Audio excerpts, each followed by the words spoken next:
Welcome back to the No Name Football Podcast. Jon Zaghloul of Sports Talk Chicago and WCKG guest hosting this week alongside Carmel Catholic head coach, 9-year NFL veteran, and Bears legend Jason McKie. J-Mac, great to be here. How are you? Doing good, man. It's always my favorite day of the week anytime I get to do this podcast and talk about ball, but especially when I get to talk about ball with one of my favorite teammates, really good friend of mine, a guy who I've known for a long time.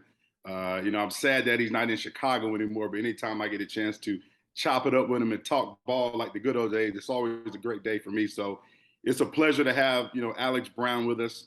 Bears fans, what Alex Brown meant to the Bears organization. You can also catch him on the football after show as well. And I know, John, you have an introduction. You said you have something for Alex as well, so I'll let you take it over. That's right. 45.5 career sacks, a Bears legend, and yes, a part of the football after show on NBC Sports Chicago. He is one of the greatest Bears of the 2000s for sure, defensively. And Alex, it's great to have you on the program. How are you doing? I'm doing fantastic, man. It's a pleasure. I'm a big fan of the show, so being on the show is freaking awesome. So I'm really excited about this opportunity. So really appreciate it, guys. Yeah, we'll have Olin Kreutz, our other co-host who joined, who's obviously my co-host. He's out of town, but he'll be joining the show a little bit later to talk about offensive line. But while we got the defensive extraordinaire on the horn with us, AB, let's get right to it. Let's talk defense. Obviously, the Bears had a good showing against Seattle last night. They went up there and won that game. In particular, I want to talk about the defensive line. What is your assessment of the defensive line, and what do you think Bears fans can expect from them this year? I think they can expect an attacking style of brand of defense, kind of like what we did when we were playing. When you look at Coach Eberflus and you see what they were doing at Indy, you knew what type of defense he was trying to put on the field. And the guys that, when the ball's thrown down the field, if they're not going to take off and run, they're not going to be on the field long. And you see the pursuit. Last night, you see the pursuit from guys. You got a guy that missed a tackle. You got 4 more guys coming. So that is the type of brand of football that they're going to put out there, and I love it. There was a missed field goal early in the game, and I know we're talking about the defensive line, but there was a missed field goal in the game. And this right here really tells you the type of coaching they're getting. On that field goal, 2 of the offensive linemen for Seattle were ran over. Now, I don't know if that affected the kicker or not, but the point is they're not conceding anything. They're going after everything, extra points, field goals, everything. They're defending like our coach used to say, defend every blade of grass on that field. If they get it, they earn it. And that's what we're seeing, and I love it. I absolutely love it. Now, you got a bunch of young guys, obviously, a bunch of young guys across the board. They're all hungry. They're all running. And I think it goes right into where we were my second, third year when Coach Smith came in. And it was like, man, everybody's here 24 to 26 years old, and we were just rolling, man. So it's a lot of fun. I think we're going to be very surprised with this defense this year. Alex, how impressive was their discipline, too? We saw Seattle commit 13 penalties, 96 yards. The Bears were completely the opposite. What did you feel about that? Well, discipline in that sense, in the penalty aspect, yes. But when we look closer at the film and you look at guys getting out of position, that's just getting used to doing your job every single time. And that's what's going to make you, that's going to take you from being good to great. When you got 11 guys out there that's going to do their job every single play, and I can count on the middle linebacker can count on that wheel linebacker to do his job. The corner, all the guys that's running to the quarterback, like we were just talking about, they can count on that corner or that safety to make sure that guy is forced back inside if he misses that tackle. Those things, when you start to learn those things, and I saw some of those things in this past game with Seattle, where guys are just out of position, or they weren't attacking this particular block a certain way. But I think that stuff will come. It's the effort part, the part that I love. I absolutely love the effort from the defensive line, from the linebackers, from the corners. You have, when that screen stops, you have 7 guys in the screen. That's what you want. You want all of them, obviously, but I mean, sometimes you got a corner that's running down the field with a receiver. He's probably not going to be in the screen. But if for the most part, if you got 7, 8 guys in the screen, if a fumble comes out, we're more likely going to get that fumble. Or if you get a missed tackle, we're going to replace it right now, as opposed to waiting 8, 10, 12 yards down the field before the next guy can get there. Yeah, AB, talk about that. The hitch principle that Coach Flus is implementing up there, at Callis Hall, and you guys, came from a defense that you guys lived that on a daily basis throughout practice, regardless of if it was a walkthrough, if it was a full padded practice. You had guys, high intensity, stripping the ball. Talk about what that is in terms of practicing for the Bears fans. Like, what does all that entail? I tell you what, for the players, it's actually it gets on your damn nerves, to be honest, because the coaches are harping on it. They're harping on it so much. Like, you're almost like, seriously, coach, I heard you. I heard you the other 112 times you said it. But he keeps saying it, and it just becomes that type of environment where you're trying to knock the ball out no matter what. And everybody gets on board with it, right? So in 2004, when Coach Smith first got here, I think the fans need to understand that we weren't very good still. We still weren't very good. Like, we lost, I think we lost 12 games or 11 games, something like that year. Yeah. But it was, what were the positives in that? I think we were the highest scoring. Like, we would take the ball away. We were one of the higher teams taking the ball away, and we would score when we got the takeaway. Now, going into 2005, so you got to understand, this year right here is going to be kind of a transition year, but you're going to have to find those positives in this year. Next year, which was 2005, which would have been 2005 for us, that would be next year for them. That is going to be a kind of a turning point. And that beginning of that 2005 season, we were 1-3. Like, it wasn't going right. And then all of a sudden, boom, it came on.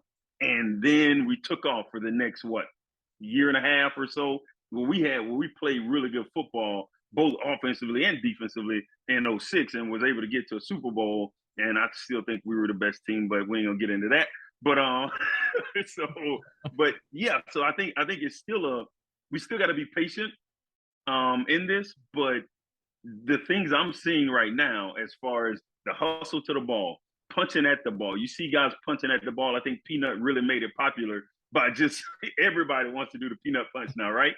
So everybody's doing it, but everybody isn't running at the football. You turn on the film last year. And you see who's running to the football, and there's one guy, 94. He's the guy that's running to the football because he was with Marinelli in Dallas, because you have to run to the football. That's what you saw if you turn on the film from last year. Last night, you see a different group of guys. That's what you see. You see 8, 9, 10 guys running to the football. So they're doing something different than what they were doing last year. Then you turn and you watch the guy and hope the other guy gets them. That's not what they're doing now. So the mentality is changing, the culture is changing, and I'm really excited. I'm a lot more excited than I thought I was going to be after watching these 2 preseason games. They're definitely prioritizing takeaways more, and I think that's something that kind of went away after 2018 for the Bears. How important do you think that's going to be in leading to this transition, leading to success for this team too? Yeah, I mean, it's super important. Coach Smith just used to say that we take the ball away, it takes away an opportunity for them, right? When I got down to New Orleans and they would talk about takeaways, it's Coach, man, how do I forget? Oh, Sean Payton, Coach Payton would say, if you have 8 possessions in a game, each 8 possessions offensively, and you take the ball away, now you had 9, and now they have 7 because you took it away from them, right? So it just gives you a better opportunity to score. And down at the Saints, they had a really good offense where they're going to put up points. All you got to do is just give them the ball, right? So for us, it's being sound on defense, being sound, not allowing big plays to happen and taking the ball away. I did see situations that they'll get into where you got one-on-one blocking up front, and you allow big plays to happen down the field. I saw early in that first half, they had a big play down the field. It was 5-man blocking, 4 guys rushing, and I mean, we had a couple one-on-ones there and nobody got home.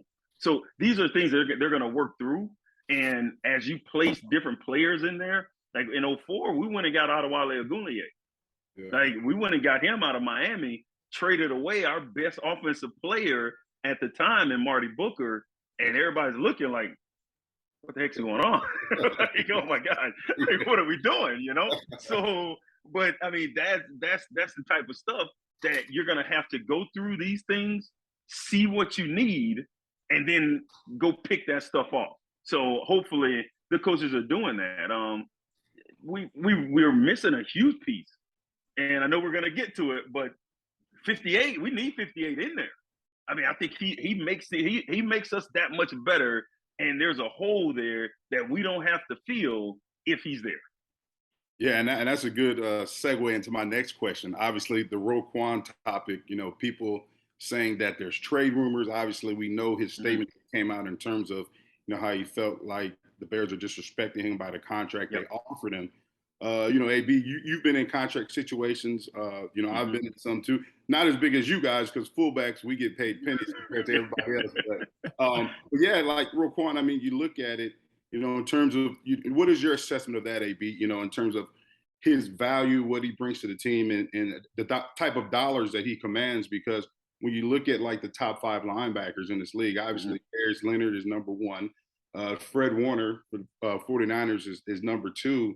And CJ Mosley is number 3. And for me, just as an offensive player looking at what he does as a linebacker, I feel like he's definitely in that top 3 category. I feel like he's better than CJ Mosley. And me too.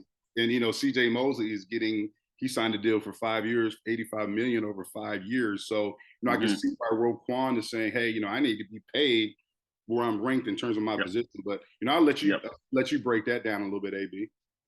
Well, when a guy's trying to get paid, I mean, I remember Brett Favre talking about that receiver. I think it was Walker, and Walker was out and he wasn't coming to camp. And he comes back to camp because Brett Favre, them are going crazy and talking about him. He comes back, he gets hurt. Comes back, he gets hurt. The Green Bay Packers never pay him. He ends up going to the Raiders and getting paid. Yeah. So I don't talk about another man. Get your money. Now, when this situation is a little different, because with what what you just said, that top linebacker in your list, well, this coach right here came from there. You know what I mean? He had him. So he has a real good idea of how close Roquan is to Leonard. Yeah. And if he don't want to pay him that, then from that to me says that he don't believe Roquan is close to Leonard. Now, I think the Bears as an organization, they can be creative with this. I mean, with a contract, it doesn't always have to be a 5-year, $100 million with 60 guaranteed. I believe if they went to Roquan and they offered him a 3-year and offered him $48 million and guarantee all of it, I think they could get something done. Yeah. Or even 52 or 53 million, but then guarantee all of it. Show a little faith there. Show a little, like, we appreciate you. We do believe you're one of the top backers in this league. Maybe not the top linebacker, but we believe you're a really good player. You mean this much to our team for us to guarantee a 3-year contract for you. I think there's a way they can do that. Now, Roquan, and from his standpoint, that would give him that floor, that security, right? And then knowing, I mean, he's 25, 26. He know that 28, 29, he's going to get another opportunity at the Apple, if you will, So it almost works well for both in that sense. And then the coach Eberflus and his crew and Poles, they get to find out, can Roquan do it? Is he the guy? If they're on the fence right now, like, no, he can go prove that if he's the guy or not on like a 3-year or something like that. So I think that's the way to go.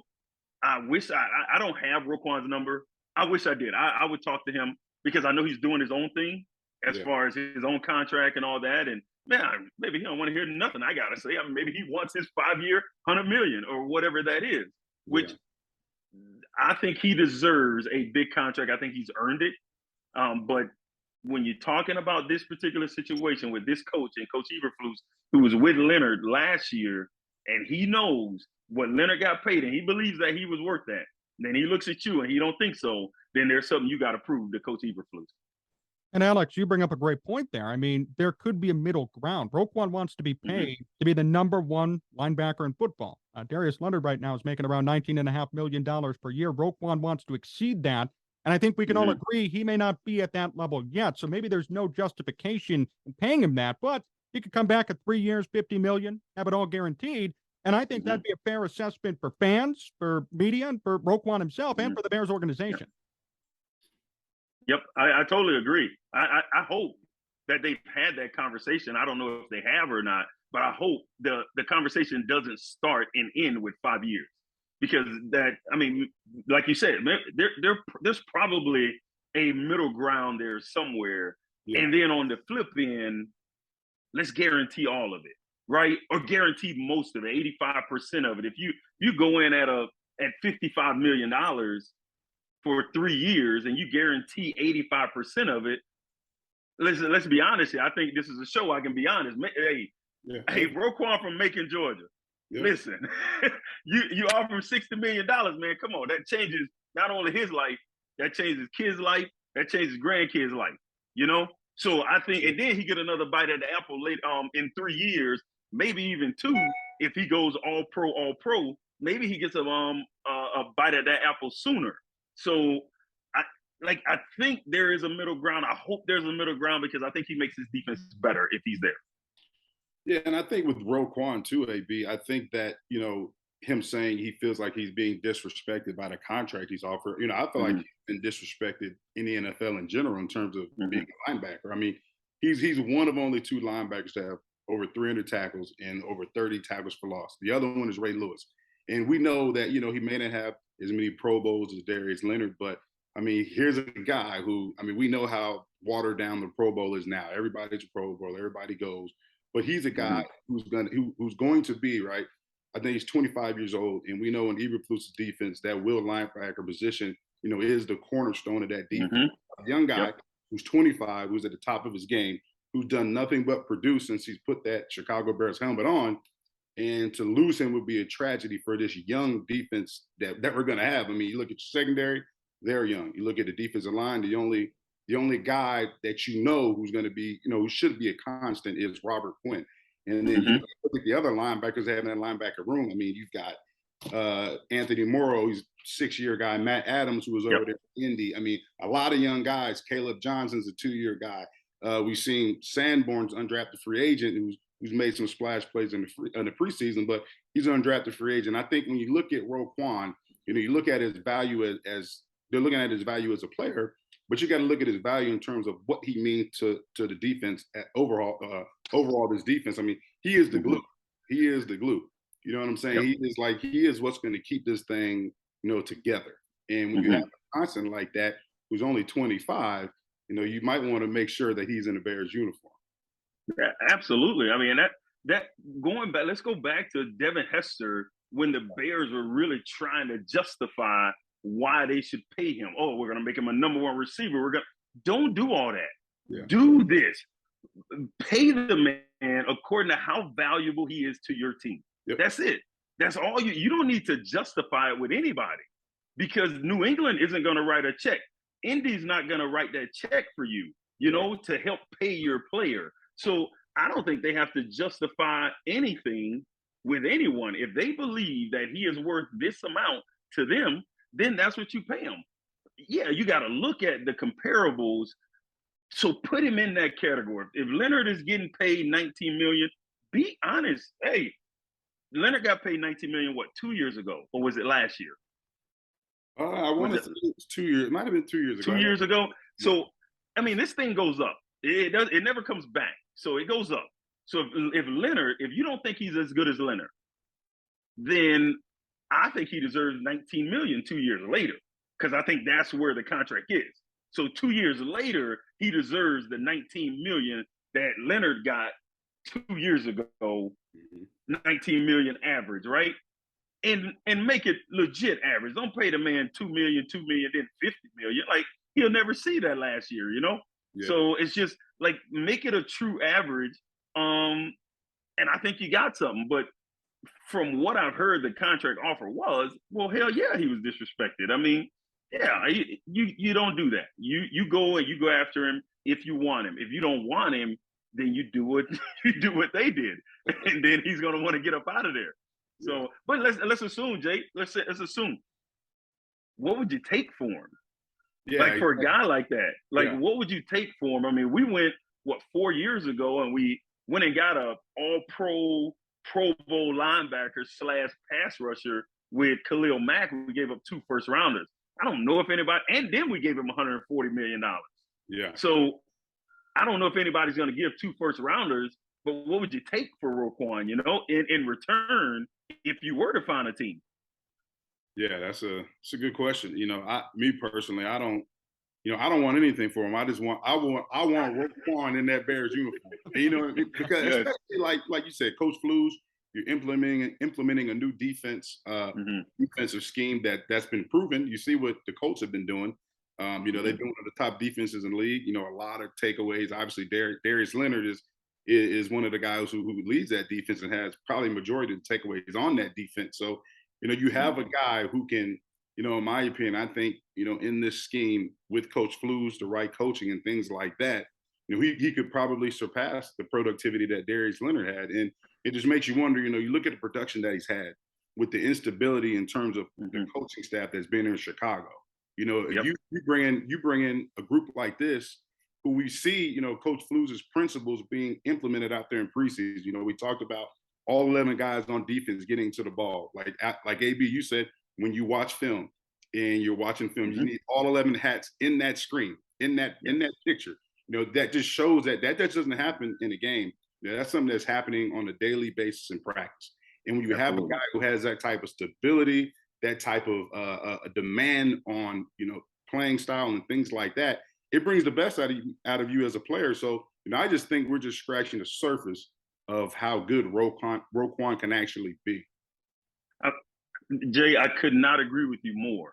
When I heard that Coach Eberflus was coming and the type of scheme that he was bringing, I look at Roquan and I think he is a will backer. He can make all those plays in open field. He can do that.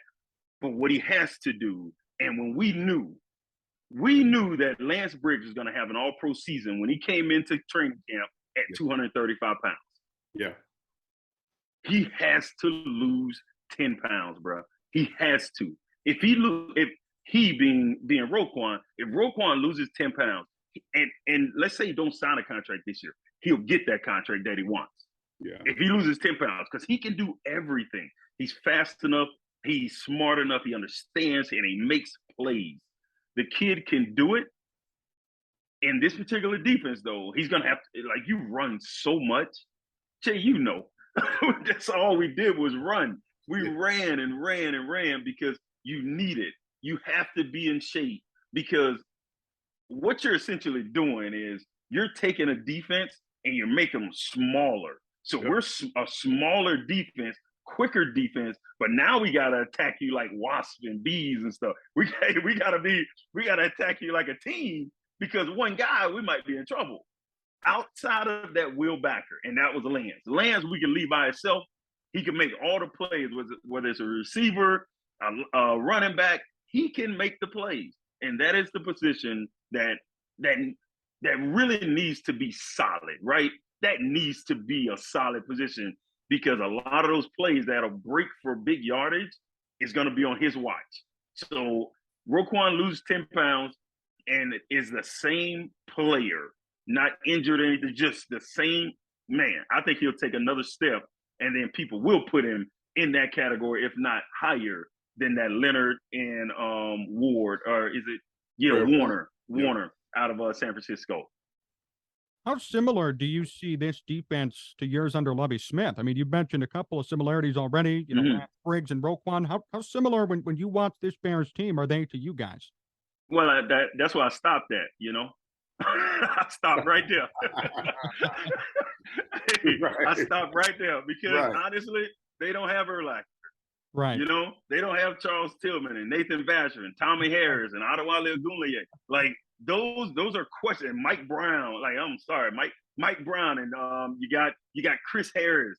You know, I mean, Tank Johnson. You got a lot of players that, and then when those players came out, I think people forget sometimes that we went to the Super Bowl and everybody talks about the defense. We lost 2 All-Pros on that defense in Tommy Harris and Mike Brown, and we still went to the Super Bowl. That was the depth on that team.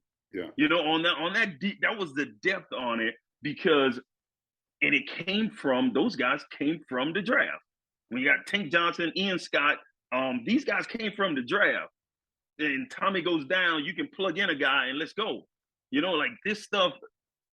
Yeah, they don't have all those players, or those players haven't established themselves. I'll say, if they can establish that, then yeah, they got a chance.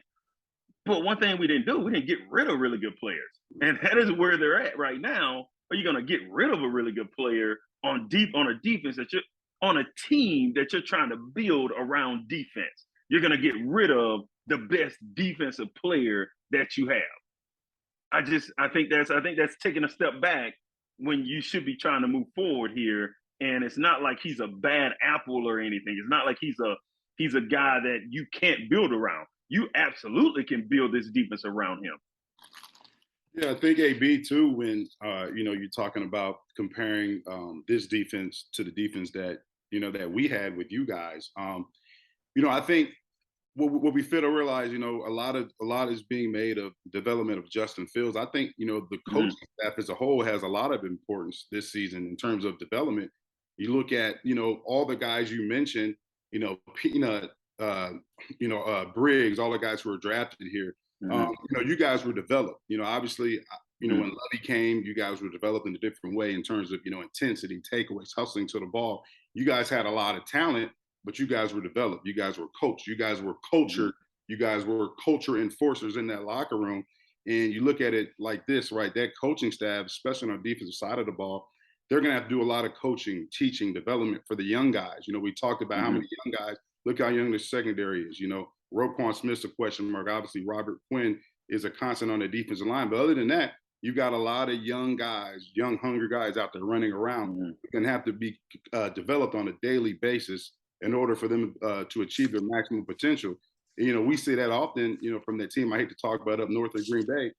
Regardless of who they have, they do a good job of developing their talent. They always have some guy that comes out of nowhere that went to Southeast Kansas, Missouri State, and next he's a Pro Bowl. You know what I mean? Not everybody came out of UW like Brother O. Right. Came out just balling people. You know what I mean? There's only a few. So. Fellas, what's up, man? What's going on? Listen, the SEC Defensive Player of the Year is sitting here. I'm not going to talk much about my career. I mean, obviously, I think when he won it, I was already in the Pro Bowl at the same age, so I don't know how that compares. You know what I mean? But it doesn't. I'm doing it doesn't good, man. compare at all. The one question I wanted to ask you guys was, what would you ever trade Russell Wilson? Oh man. I mean, no. I think those two guys. I think the general manager and Pete Carroll. I'm betting they fired themselves with that move. Yeah. Yes. Yeah. No doubt. I mean, no doubt. Look at the play. I mean, Gino last night, he couldn't even get the snap. I'm like, oh boy. And the funny thing is, they're interviewing like Tyler Lockett on the sideline. They're asking him about the offense. He's like, oh, well, I think they're doing quite well. Like, are you not even? You're eating sunflower seeds on the sidelines, bro. You are not watching the game. I don't know. It should be interesting, man. It's going to be interesting though to see when someone makes a move like that. Someone told me they were like, he became too much to handle. Russell Wilson did. And I thought to myself, Hall of Fame quarterback problems, right? Like, I don't even know anything about that. Right? No. He should be. He's that good, but we'll see. I mean, they may draft the guy. They may run the ball. They may play defense, but it's going to be a lot. He used to cover up a lot of that stench up there. I'll tell you that much. Oh, no doubt about it. I guess it boils down to what you're getting for him, right? I mean, because everybody can be traded. If they offer enough, then yeah. I mean, hell, if somebody come up, I don't want to move out of my house, but if somebody come over here with a big enough check, hey, honey, we leaving. You know what I mean? It's over. We going somewhere else. So that's just, if somebody offer enough, then yeah, you might think about parting ways with that guy. But the way the offense, the way this team is set up now, as far as Seattle, yeah, they looked really bad last night. Or maybe Eberflus and our team just look a little better than we thought. That's all. Yeah. That's how I'm gonna take it. For sure. Let me ask you guys this: which is the sadder quarterback competition? Geno Smith and Drew Lock, or Kyle Orton and Rex Grossman? You know what? It was a different team that we had here, right? So we'll see. Yeah. Like, can they run the ball the way we ran the ball here? Can they create takeaways there, like the 2005, 2006 defense did for us? So that is a tough question. Actually, when you watched them last night, obviously, like, you don't want to make too big of a deal out of preseason. They're just getting their feet wet. I think that was their first game. They got 2 rookie tackles. They go back and they look at it and say, look, we average 8 yards a carry with our running back. If we shove it down their throat, can the Bears actually stop us? I mean, that's probably what they're saying. Like, you guys have all been a part of preseason before, right? It's like, yep. I it's not like I don't care, but I'm just kind of building up now. I'm building up to September 11th. I'm building up to the first week. And John, that's my way of avoiding a question I'm not really going to answer. I knew it was going to be a tough one. Well, John, let me ask you this. Who's the best producer in your studio? I mean, I'm the only one in the studio, so I guess it would be. That's what I'm saying. But I mean, who's the best boss you ever had? Who's the best boss you ever had, John? Yeah, I can't answer that one. Yeah, I hear you. That's a tough question to answer, right? I mean, even all that gel in your hair can't help you right now, my man.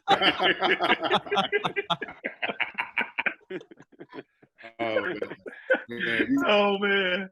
Oh, you got my dog barking in here at that joke. He must have heard barking. You guys talk any offensive line stuff? Yeah, we're about to, right? I was going to ask you too. So, looking at the offensive line, Braxton Jones starting at left tackle, Cody, Sam Mustipher, right guard, Tevin Jenkins, Larry Barone at right tackle. What did you see from that unit? I know that group as a whole didn't get a lot of snaps, but what did you see from that group when they were out there?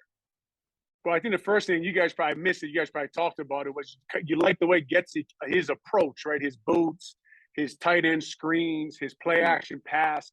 He's trying to his line that he knows. I mean, they got a gel, and some guys got to take a step for them to actually be a good offensive line. But as far as Tevin Jenkins at right guard, he struggled a little bit, right? I mean, that's the first time he's been there. You can see that what they're seeing a guard and tackle is that the fight starts right now. He's got to get his hands out immediately. His hands were a little high, and that right foot, you can see him kicking it straight back. He's got to keep that thing more at a 45-degree angle to hold the integrity of the pocket, right? So now he can't run the guy around the quarterback. He's got to be really stout right there to keep the guy at the quarterback's face. And you see them edging him on his right side there the whole night. He's got to get used to that. I'll be honest with you, man. I really think they should look at Larry Borum there at right guard. If I'm them, I flip it this game. I put Borum at right guard. I put Tevin Jenkins back at right tackle and see what that looks like, just to see what I got. As far as Braxton Jones, you see Seattle Seahawks play their 2 rookie tackles the whole first half. I'm shocked at how they're using him. I'm shocked that he gets that rest when he comes out. I knew he struggled a little bit on that Seattle Seahawks turf, away from home, against a different pass rusher, a little bit of crowd noise. His footwork gets a little funky at times. But I guess, in short, when you watch their whole protection as a unit, Khalil Herbert missed the blitz pickup. The 2 tight ends got beat. O'Shaughnessy and Kmet got beat on a play-action pass. J-Mac, as you know, Alex, as you know, because you eat tight ends alive. Protection is a team. It's more than just the offensive line, right? The running backs involved. The tight ends are involved. The quarterback's involved in making the calls and knowing who has the mismatches and who is the point. So this unit, if you ask me what I saw, they need a lot of work to come together in the gel and to get a little better. But I do like what Getsy is doing with his scheme to help them move the ball down the field. OG, watching that game, what I saw, just from my perspective, and I'm looking at when we could run the ball down people's throat, and the unity I saw with you guys. Watching that game last night, running back gets tackled 8 yards down the field. There's 3 offensive linemen down there pushing the pile, helping him up. Like, it's just little things like that. I always saw at least 2 linemen down the field. And when I was on the other side now, I hated it. I hated when y'all offensive linemen would come in and hit the pile. I hated it. But now when I watch it, I can see the unity, and these guys are doing it. Like, hey, you know what? I like that. I think Brother O he'd be proud of them guys for that, you know? Yeah, they play with a little bit of edge. Tevin Jenkins has that in him, right, where he finishes plays. Like you said, that offensive line, you can tell that in that building, the coaches are preaching it. They're trying to change the culture on offense and defense, right? But like Alex, that only goes so far, right? The effort stuff. So we got to get guys who are playing at an elite or right below a Pro Bowl level out there, because when we play San Francisco and Green Bay in weeks 1 and 2, those defensive line units are stout. They will come after you. We're talking about Bosa. We're talking about Armstead. We're talking about Kenny Clark. We're talking about Sean Gary. We're talking about Preston Smith. Okay, so all the hustling is great. I got to get guys to get the damn hands inside, and I got to get guys to move off the ball. Yeah, winning games like that with defenses like that, you got to stay in what I saw. I saw quite a bit of last night, and that's 3rd and short, 3rd and medium. You can't get into 3rd and longs. Then you're in trouble when you're playing defenses like that, because that is their bread and butter. That's when they let their ears back and they're humming, they're coming to you. So we got to be able to run the football in that aspect. Then we don't have to match up and try to block 5-on-4, and that's just a tall task for our offensive line right now. Yeah, brother. It was good to see. I'm sorry, brother. It was good to see. No, go ahead. The play calling, because we actually talked about it last week in terms of Getsy running those play actions, running those boot actions off of that outside zone. You look at the one he did with Khalil Herbert. He ran that outside zone, and Justin Fields did a good job faking it. He booted around and hit Cole Kmet on the over route. And it's good just to see, with Cole Kmet, it's getting him involved early, playing to his skill set. I don't know if he won't. I don't think he'll, I don't know. Maybe he can be a Travis Kelce, but I don't envision that for him. He's not a guy that you can just split out wide and he can create on his own. He's a guy you got to scheme him up and do things to get him the ball. So it was good to see that in terms of play calling. I know, brother, you tweeted out in terms of tight end screen. We finally got one. Just play action tight end screen. First play of the game. Let's go. Love it. Yeah, get your quarterback, get Justin Fields' confidence up, give him some nice high percentage throws, and just makes it a lot easier on the offense as a whole. The one thing I'll talk about in terms of protection, brother, you talked about it with the O-line. I got to see more from Khalil Herbert in terms of pass protection. You look at, I think it's the second pass of the game, he sticks his nose in there, the linebacker's coming, but he ducks his head and he gets beat. Fields is forced to throw that ball. Fields barely got that ball away, but if Herbert's going to carve out a niche as being the number 2 back in terms of where he may have to come in on 3rd down, he's got to be a back that's willing and able to pass protect. We talked about last week on the podcast, we want to see them really sell the boot. And I thought they did. I thought they cleaned up some of the little, their head coming up, showing the defense that it was a pass instead of a run. So you like to see that. You like to see them buying in a little bit more to what they're trying to do. I tell you guys right now, man, Justin Fields, when he's outside the pocket, his accuracy is uncanny.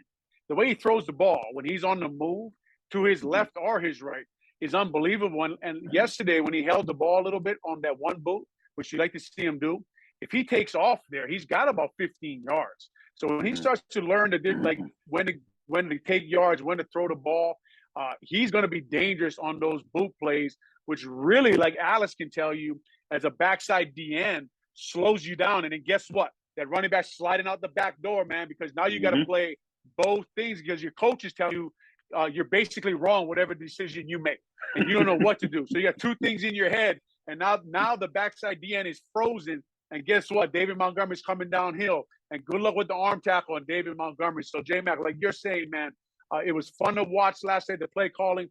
I know you're excited when that rookie out of Cal on K4 mesh caught that touchdown pass. Say, look at that.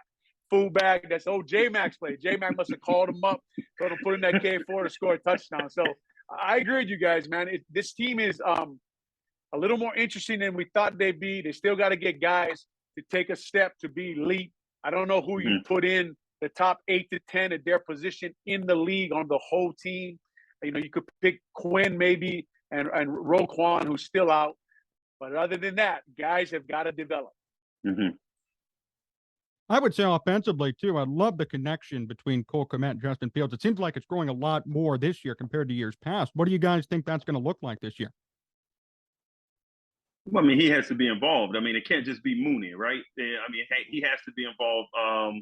If they're going to be running a lot of boots, a lot of things that's moving the pocket, well, that's when the tight end, like, he's involved a lot from a defensive perspective, right?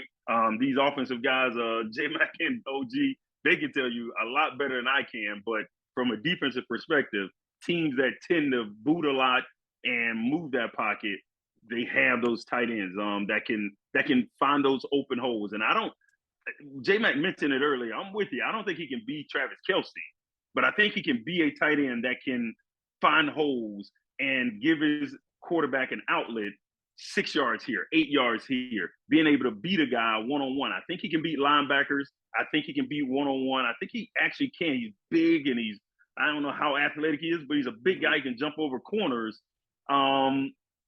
I like him, but Travis Kelce, yeah, Travis is a different dude. You know, Travis is way out there. So, but I think he can be very helpful for this offense in its current state. Yeah, I think looking at it too, you have to, like AB's saying, you're saying you have to scheme him open like they did last night. Mm-hmm. You got to scheme him open because, you know, like we said, splitting him out wide and, you know, yeah, I don't think he's a guy that can create, you know, one-on-one by himself. I think he needs a little bit of help. So scheming him open like they did in terms of the play actions and the boots, you know, I think that's what they're going to have to do. And, you know, it also helps Justin Fields. Like Brother O said, it's just he's more comfortable when he's outside of the pocket. We know what he can do. But not only, you know, his accuracy outside of the pocket, it just gives the defense another threat to worry about when he's outside of the pocket because if nothing's there, we know how athletic he is. He can scramble and, you know, and get a first down to extend that drive. And that just breaks the defense's back when you have a quarterback that has that type of accuracy on the move, but can also scramble at the same time and extend drive. It just wears the defense down. So, you know, I think with Cole Kmet, those are some of the things you're going to have to do between him and Justin Fields in order to keep that offense moving the chains. Hey, nothing hurts your heart. Go ahead. Sorry. As a defensive player, nothing hurts your heart more than having every receiver covered, getting pressure on the quarterback, and then he scrambles for 4 yards, and it was 3rd and 3. Oh my gosh! Like you can see Justin doing that, man. I mean, he's unbelievable. But when we talk about Cole Kmet, right, and the Travis Kelce comparison is interesting. But the guy you think about is George Kittle in the same kind of offense, right? Or like Mercedes Lewis, who isn't a threat really down the field.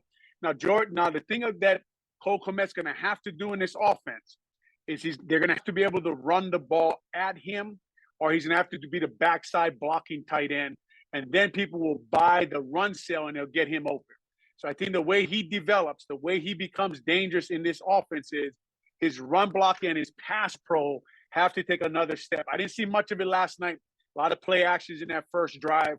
I didn't see him back on the field later in the game. So I was trying to watch him run block last night. I know that one play, him and O'Shaughnessy got beat in pass pro, but it kind of looked like those two guys never really worked that combination block together more than it was the fact that he was overwhelmed. It looked like he didn't know, O'Shaughnessy didn't know where Cole was going to be. Cole didn't know where O'Shaughnessy was going to be. But I'm going to watch that outside zone. J-Mac and I have talked about many times on the podcast about in this offense, that tight end is crucial when you're trying to run the ball, man.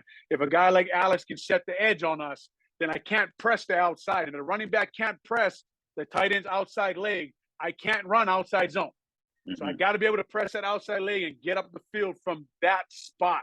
I can't cut it back early because the tight end is in my lap. So watching him as we go along here develop his run blocking is going to be critical to whether or not he has a big year. Because if I can only put him on the field when I'm in a slot to run routes, he's useless to me in this offense. You know, see, this is what I'm talking about right here when Brother O is talking and J-Mac is talking about offense. Because for somebody at home watching, you mean to tell me Kmet's going to get better He'll be a better or a bigger part of this offense if his run blocking is better. And then he breaks it down and then explains it to you. It's like, oh, well, damn, yeah, that makes a lot of sense.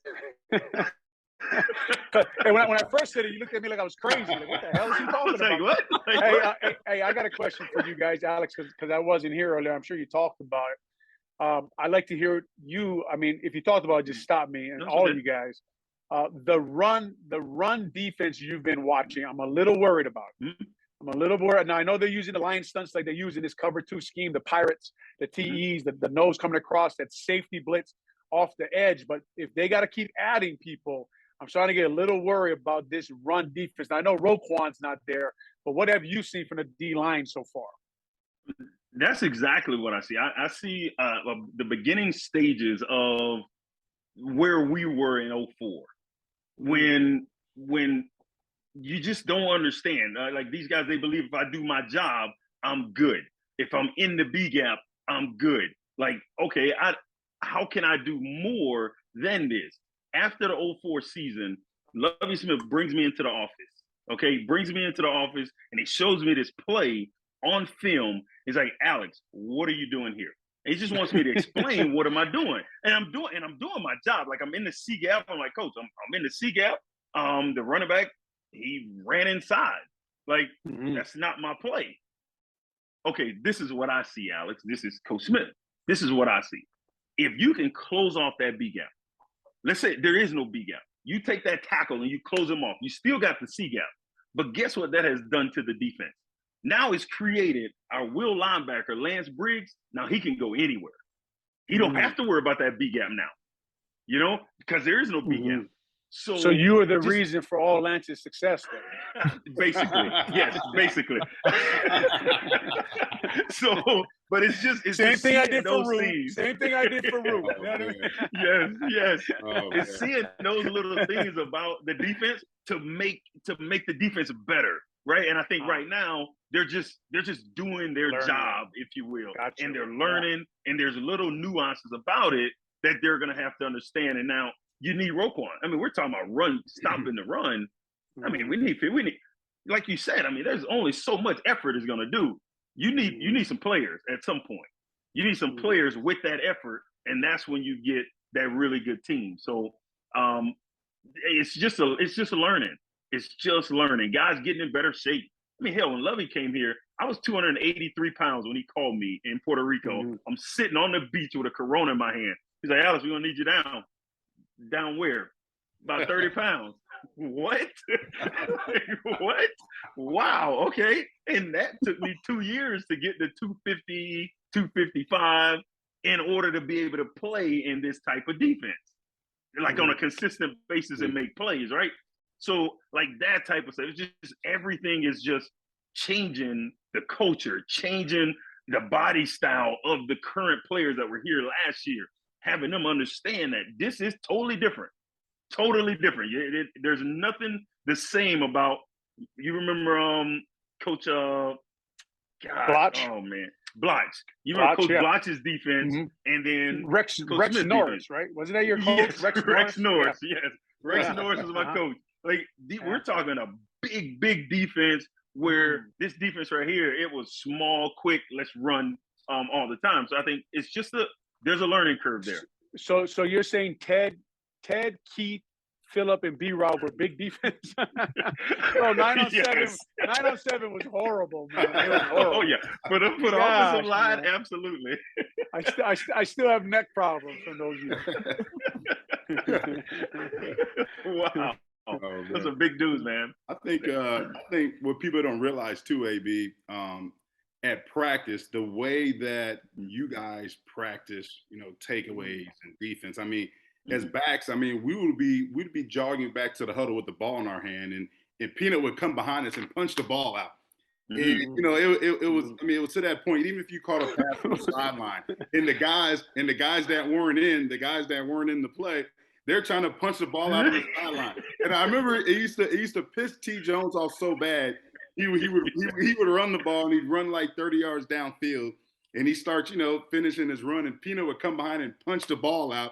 And he'd be wanting to choke Peanut, but Peanut's practicing his craft. But at the same time, I felt it made us better because now we had that sense of, we got to have extra ball security, and it helped us in games too, because now we knew that you guys somehow, some way, if you guys were going to punch that ball out, that ball was on the ground, you guys were going to pick it up. And I can remember watching some old practice DVDs that I had, and I can see you guys, it's an incomplete pass. You guys picking up the ball, and I can see it helped us offensively too, because you see Brother O chasing the play, chasing the play. It helped us in games. We had a turnover. We turned into defense. We're chasing the ball. We're chasing the play. So we're responsible. So those 5 tackles Brother O had that one season. So we're responsible for that. No. Hey, on that note, I'm not an expert. I asked J-Mac. J-Mac, did you notice the way Velus Jones was carrying the ball? Does he hold it away from his body, or is that just me? Yeah, he holds it. He's got to keep that thing high and tight. Tuck that elbow in. Even on his long run, man, that thing was out. It was out there, man. Yeah. So I don't know. I was interested in the way he was carrying the ball, and like I said, I'm not an expert on it. I wanted to ask you if you noticed the way he was. If he carried, does he have to work on that or not? Yeah, definitely. A lot. And the funny thing is, I don't want to. Well, I was going to say a lot of receivers do it, but most of the time, the guys who are carrying the ball out on the perimeter, they're trying to make a quick move or something like that, and that ball gets away from your body. And a lot of times, AB, you can attest to this. Defenders, they may not even be going for the ball. They may be trying to just have a good form tackle, and then their helmet gets placed on the ball, and that ball's dislodged. As a running back, I like to teach my kids 3 points of pressure. You're splitting the tip of the ball with your fingers. That ball's pressed against your forearm, and you tuck your elbow in. You tuck your elbow in, the defender can't punch the ball out from behind. But you also use your elbow as a weapon, because now you can use your elbow and you can fight that defender off when he's trying to punch the ball out from behind. So that's something that, that's a part of the offensive culture that the offensive coaches have to implement up there in terms of the ball carriers there. Ball security has to be a premium there, because as we know, in this league, you're turning the ball over, it decreases your chance of winning a game. The worst thing you could ever do is have a big play, and then you get the ball punched out. And then the fullback, we didn't get a lot of big plays, so every time where I'd have a big catch and that ball to get punched out, and I'm pissed off because I'm saying, hey, you know what? I know Ron didn't call that play no more because I had ball security. So.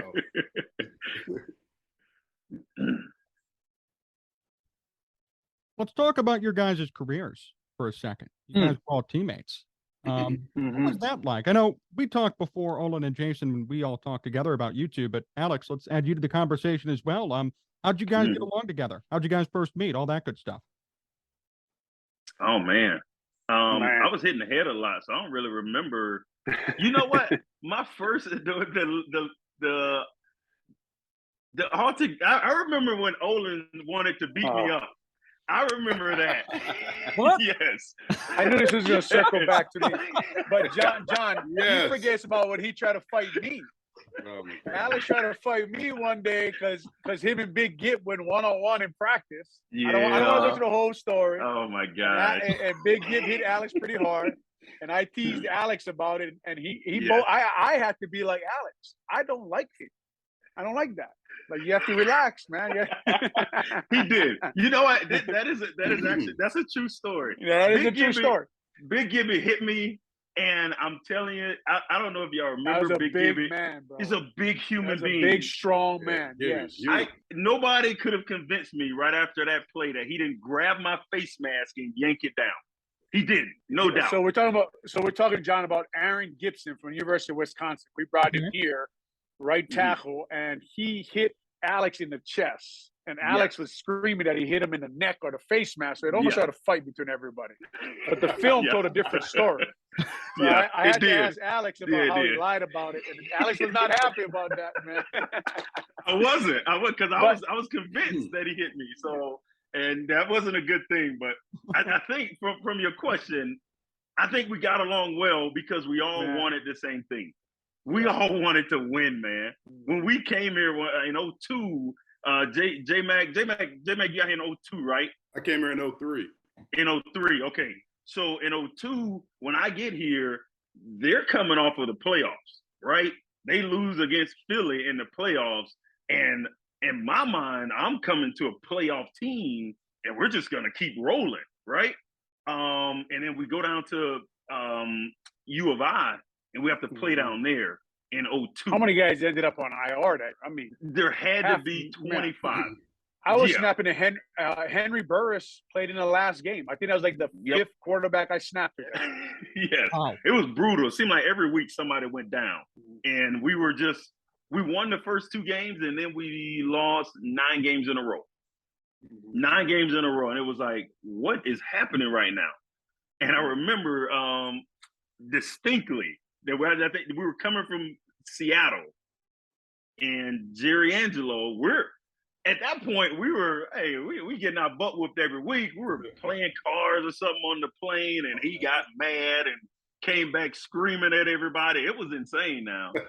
But it was something that we needed to hear, because it's not okay to lose. It's not okay. It shouldn't be laughing and giggling and all that going on. So when these kids today, they hear us talking about it, it's not because we're just talking about we had every one of our brother, those 13 seasons in the league weren't like 06, all of them. You know, there was some dog years in there that we understand. 14. I'm sorry, 14. My bad. 14. I'm sorry. Once you get year, man. I'm sorry. You mess up that year, man. I'm sorry. Hey, you're gonna have them coming after my retirement, man. Don't sell them. Right, you have them coming after my pension. I need to go a year more. I can't take a year from you. You're trying to ruin my pension, man. Jack, man. That's like $500 he shorted you right there on your pension. I know. I'm sorry. He already got me fired from the after show. Now he's trying to show up my pension. Oh my God! No chance. No way. Man. But like we were saying, yes. It was all about winning, man. We wanted to win, I think, and we got along well. And not that we didn't have our differences at times, but competitive people do. You know, competitive people have differences. You have strong opinions out there. But we all understood one thing, and this is what I think this team is lacking right now. On that team, our captains were 54 and 57, and there was no question about it. There was no question. So whatever they did, and they led like leaders do. So you get in line, and they're going to take us to the right spot, right? They're going to take us to where we want to go. So, and that's all. That was the easy part of playing on this team. Was the leaders were established, and it wasn't like where the coaches come in and they say, "Oh, these are going to be our captains now." No. They earned it on the field, and we saw it every day. That they worked their ass off. They're probably the 2 most talented players on the field. So, hey, yeah, if Brother O don't do it and Urlacher don't do it, yeah, I probably should be doing it. Well, you know, John, I'll just say this real fast to that question. Like, the best compliment you can get when you're a ball player is that guy. When you walk in a room, a bunch of football players look at each other and go, "That's a ball player." Yep. So Alex and J-Mac were ball players. By that I mean they worked hard. They did whatever you asked them to do. Always enjoyed being in practice. Always doing their job. Always part of the team, moving in the right direction. Being a pro is the hardest thing to be in the NFL because it's a long season. You got to do your job. You got to be totally committed to what you're doing. These 2 guys, man, but we had a lot of them in the building at that time. But these 2 guys, if you I don't know if I enjoyed. That's why we still talk to each other now. I do podcasts with J-Mac. I talk to Alex every once in a while. Go up and coach with J-Mac at Alamo Catholic because J-Mac's the head coach. But it's just to be around him and Rashid. And my good friend Adam Hogue, and we just coach him up, man. We just coach everybody up. But being a ball player is what it's about. Doing it the right way is what it's about. And you look at 2 guys right here on this podcast with you right now that they're the epitome of that. How do you guys stay committed during all those losing seasons? Yeah, it was hard, man. It's hard. Go ahead, J-Mac. I'm sorry. Go ahead. Sorry, brother. It was, and like Brother O said, it's it was one thing that we were teammates on the field, but we genuinely got along off the field. Like I always say, our families know each other. Our kids grew up together. My kids look at AB like, Uncle Alex, you know what I'm saying? Same thing with Brother O's over at Carmel, coaching my son. I seen Brother O's, his boys grow up, had the opportunity to help coach them when they're in middle school. So we genuinely, we were family. So regardless of the situation or the circumstance that we were facing on the field, we knew that as long as we stuck together and continued to stick together, it didn't matter what the media was saying, what the outsiders were saying. We kept everything in house to continue to put our nose down and to continue to grind. And that's what we had to do. There were some lean years there, and we had a lot of great years. But whatever adversity we were facing, we overcame and faced that adversity as a team, as a brotherhood. And like Brother O and Alex said, that's why we're still close to this day. Mm-hmm. You look at your team. When you look at your team, you have to understand how you win. How are you going to win? And if like this team, and you have to have an role, identity. Right? And what's your role? Yeah, and what's your role on that team? Yeah. When we're playing, when we were playing in the offense, and they're in certain situations, when it's 3rd and 1, 4th and inches, when we're in the NFC Championship game and it's a minute to go in the first half, and it's 4th down, we're on the goal line, we already know as a defense on the sideline what we're running because we understand our identity. We understand that. Power O coming. Power O is coming. This is what we're going to do if we need a yard, if we need 2 yards, if we need inches. This is what we're doing because as a defense, we understand what we're good at on offense. As an offense, they understand what we're good at. Coach Smith would preach it. If we early on when he first got here, if we don't let's not turn the ball over and let's not give up big plays on defense, and then we got a chance, and then we started to buy into that, and then we started to get better at that. And it really does upset me when people do talk about the 016 and they only talk about the defense. That bothers me because our offense, truly, and this is numbers, this is facts. They were ranked 2nd in points per game at 27.2 points a game. Like that's not by mistake. People say Devin Hester had 6 touchdowns that year. Not that I'm taking a shot at Hester. You can't. I mean, he's the greatest ever, but like that 6 touchdowns don't give you 27 points a game. That's offense. Regardless of running the ball, throwing the ball. Like Bernard Berrien doesn't go to Minnesota and get $42 million because he wasn't catching the rock. We had a lot of really good players on that team, and I think people kind of gravitate towards the defense, and I don't think that's right. I think the offense did a hell of a job and was shit. They did. If they don't do their part, we don't make it to the Super Bowl. What do you guys think about the Super Bowl? Have you guys gotten over it? Have you guys gotten over losing? I mean, you were so close. Do you ever get over it? Never. And it's worse, during that time of year, every year Super Bowl comes around, they always, replay the old games, and people are always asking you, hey, you played in the Super Bowl, didn't you? And sometimes I lied to them. I said, no, I didn't play in that game. Trying to forget it. It's a daily reminder, there's something that reminds you of it. But at the end of the day, like I said, it was a great opportunity to go to that game, playing it with your brothers, the guys that we had in that locker room, especially a game as a kid you grew up watching, every Super Bowl Sunday, to be a part of that history.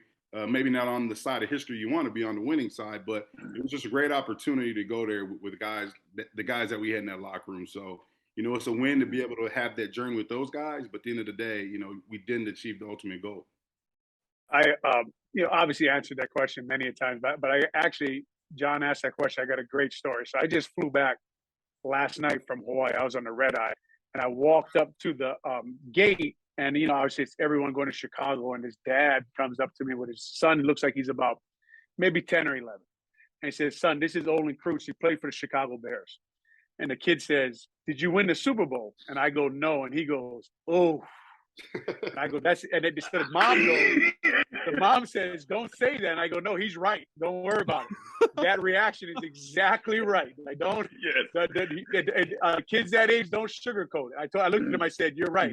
It hurt that much. He was like, oh. And I was like, I know. Trust me. You don't get – he goes, who did you lose to? I said, we lost to the coach. The quarterback was Peyton Manning. And he goes, oh, yeah, I think I know him from Madden. Wow. That's how fast you get forgotten in this league, man. Yes, You know what I mean? absolutely. They don't even know the Hall of Fame quarterback. But I thought that when John asked that question, that just happened to me yesterday. I have kids that age, so they're going to say exactly. They're right. Like that. He was like, "Hey, Alex," and J-Mac. He was like, "Oh," I go, "Yes, yes." It's exactly how I feel right. Every time. We lost. Yep. It. Yeah, it's exactly right. Yes. Yes. It's like when you come on a podcast to talk about the preseason game, and then John asks you about that. You know what I mean? So you almost say to yourself, should I go back on WCKG radio? You know what I mean? Like you try to wonder. I don't know. You know? Hey, listen, you're gonna have to start. Hey, John, you're gonna have to start paying us if you start asking questions like that. John, I'll say this. I'll say that because I just talked about the offense and how good I thought our offense was that season. I thought we had one of the better defenses in the league. I think we had the top special teams in the league. I still believe this. What is it? Been 18 or 15 years or whatever it's been. I still believe we had the best team. We just didn't win that day. If everyone was healthy, if Mike Brown and Tommy Harris were healthy, correct. I think you're right. Yeah, yep. I think you're right. So that's for me. That's why it hurt so bad because I think we did it. We went from 03. Well, for Olin, it was even before that. But my 02 season terrible. 03. Well, the coach got fired. Coaches don't usually get fired when you're good. Then 04, we have another bad season, and then 05, things aren't looking real good when we're 1-3 to start that season off, and then it turns around. And then we get to the point, everything we've talked about, for players that make it to that level, most of them have dreamed about being on the field when all those cameras go off in the Super Bowl, and now you're here with the best team, and it goes off, and the kickoff, he kicks it back, he runs it back for a touchdown. Like, everything was right there for us. And I think that's the part that hurts so much that I think we should have won that game, man. We really should have. And that's the part that hurts not just when the question's asked, but when I go to a function and I wear my NFC championship ring, knowing that, dang, that should have been a world championship ring. You know, like it's just, and I always thought maybe before we went I'd rather not go than go and lose. I've changed that thought because that was a hell of a run. That was a hell of a season. I'm not going to take anything away from it, but it just didn't end the way we wanted it to end. Yeah. No, and I don't think any guy on that team's going to hang their head because it was an absolute honor and pleasure to play with that team. It really was. That team was that was a team. That was a team. Saturdays were, gosh, the movie game, dodgeball. Baseball in the locker room. In Foursquare, the barbecues outside at camp. If anybody had more fun than us, no chance. So losing, like the kid told me at the gate, oof, yes, it sucked. It really did. It really did. But I ain't never gonna hang my head about that 2016. It was my pleasure and my honor to play with those guys for sure. Yeah, you really got to savor moments like that because the roster is always changing. And I remember, watching that confetti come down in Miami, and you're sitting there watching the Colts celebrate, and you're like, hey, you know what? We'll be back here next year.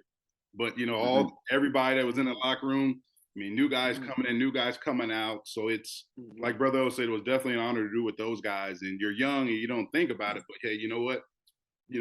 That was the last time that, some of us played with some of the guys that we went to the Super Bowl with. So that's why when teams talk about a short window and organizations like, hey, we got a chance now, you got to do your best to capitalize on it. Yep. Hey, John, you got any more preseason questions for me? Because if not, I got to go.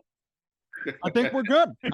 For now. I did want to ask about who was best at dodgeball, but that's okay. We can. The quarterbacks were John. The quarterbacks, yes. Man. The quarterbacks. That arm, you got to dodge those guys, man. You black eye, bam.